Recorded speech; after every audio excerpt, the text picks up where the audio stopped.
Guys, have you ever wondered what is the king, what is the goat of the gas station knives? Well, the time has come for us to crown that king, and I got to tell you, I think it's the cold steel Kudu. So, if you want to know why, stick around because we're going to crack into it right after this.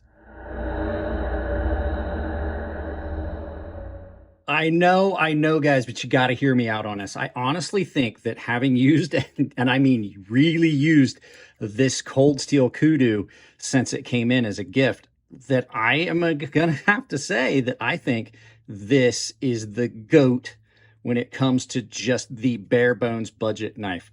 So this is a very cheap knife. At the time of filming, these were on sale for $8.99. This is the cold steel Kudu ring lock. Now, I do know that it's made in 5CR18 or 5CR15 MOV steel, which is a very, very substandard steel, but I will say that I have only had to sharpen this one time.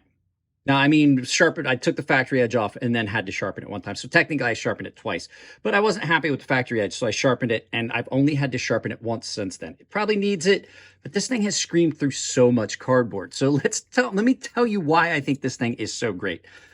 One, this is the perfect gift knife. These things are under $10 a lot of places, a lot of times throughout the year.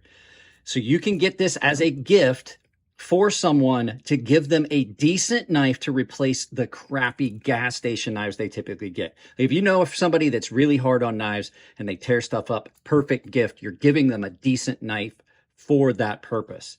Second, you're getting a lot of knife for that. That is a big knife. And with a big knife, you get a very comfortable grip. So you can get fully up on this and really power down through stuff. That's the next reason. Next reason is you've got a really well-designed blade. You've got this clip point style blade that they've actually used this blade on a few other knives, not just the Kudu. If you take a good close look at this, this is the same blade. And if I'm judging it correctly, this is the exact same blade that was in that Steve Austin broken skull knife that they did a few years ago, which was awesome. And it does sharpen up nicely. Not necessarily same steel, but definitely the same blade shape, just put into a different folder. It is a very stable knife in hand to cut with. It's pretty safe because you've got a very good lock mechanism. This ring lock so far has passed every test I would put it to. It has held and held. I'm putting a lot of pressure on that and it won't go. And the thing is with this ratchet system, it's not like it's going to snap shut on your hands. You've got pretty good materials here with this handle. This is a Zytel handle that gives you pretty good grip. Now, I will say there are a few negative things about it that we'll get to in the end, and some of them have to do with the handle.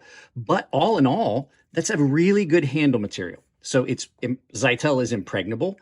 It's fiberglass reinforced. So you've got a very, very stable handle. It's really strong. There is no compression. You cannot compress that. You can't bend it.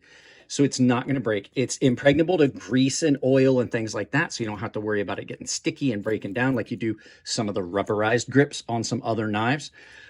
And it's been textured well, so you have a good grip on that. It's pretty slip resistant. It forms a good bit of friction.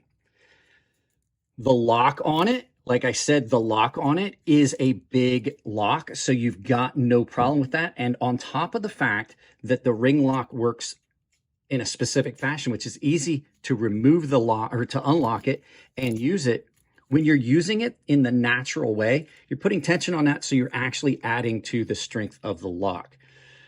And then when you talk about cutting capability, like I said, 5CR15 MOV blade, which typically isn't great, but cold steel has been known for getting the maximum you can out of some substandard materials. Their OS 8, the best on the market. Some of their higher end steels, the best on market. Their XHP, a steel I'm typically not a fan of, the best I've ever handled. And this 5CR15 MOV is performing well beyond what I would expect for such a substandard material. And on top of everything else, it's not an unattractive knife. The ergos on it are good. and it looks nice. So it has a lot of things going for it. Now, I do have to say, there's a couple negative things. We'll flip this around and talk about those.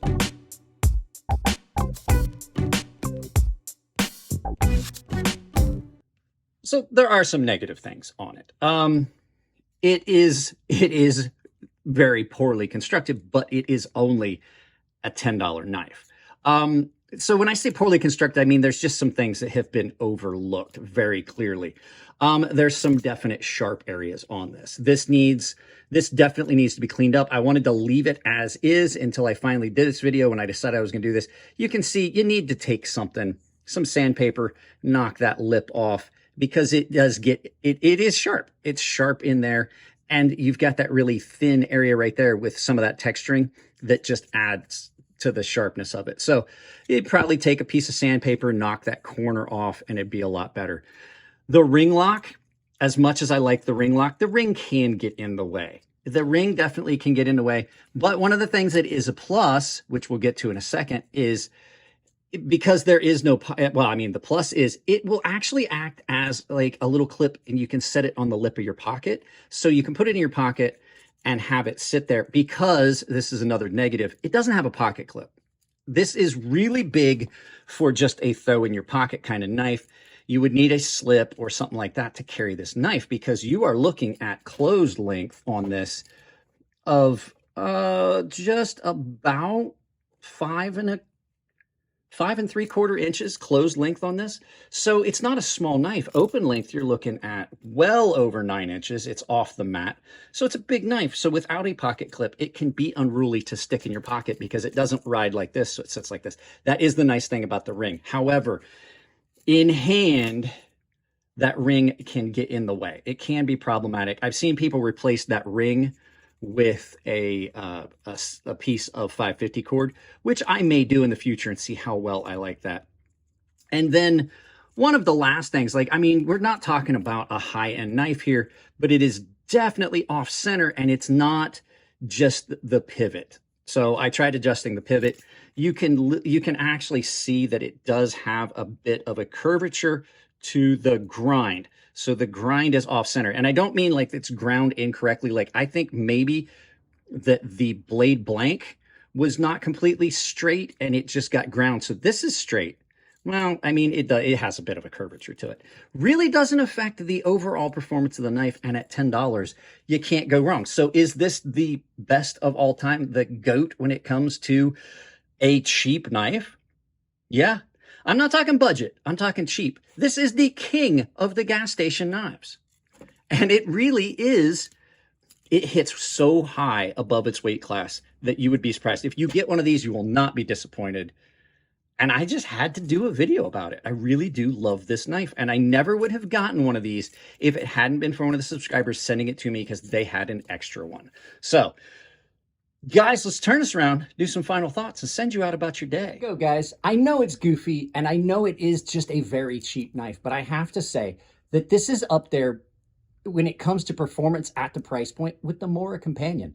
They are both the greatest of all times in their categories as cheap knives, because they aren't just budget. They are cheap. $8.95 right now for this knife on sale. It's $12 regular price. The Mora Companion, $20 regular price. Those are amazing values and great knives. So if you want to pick one up, it's not a big deal. They're not that expensive. If you don't like it, you can always give it as a gift. So guys, that's it on this one. I hope you like it. If you do, give it a thumbs up. If you don't, give it a thumbs down, but tell me why. I can't change the content if you don't tell me what you don't like. If you want to support the channel, there's a bunch of ways you can do it. Like I said, interacting with the video is the best way, but I also have got some ways you can do it financially. I've got the sponsor, Coffee Brand Coffee. I know you saw the little clip there somewhere in the video, I believe.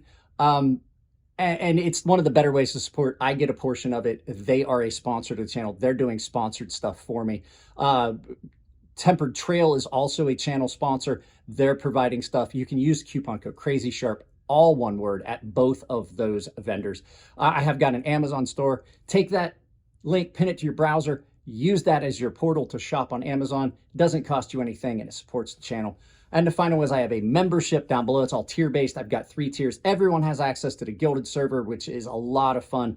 Baseline and premium tier members are entered into giveaways that I do on the Gilded server, separate of the stuff here on YouTube. And the premium guys have access to a sharpening tutorial series here on YouTube behind that paywall. Guys, that's it on this one. I love y'all. Keep it clean in the comments section. If it's your birthday, happy birthday. And I'll see you next time.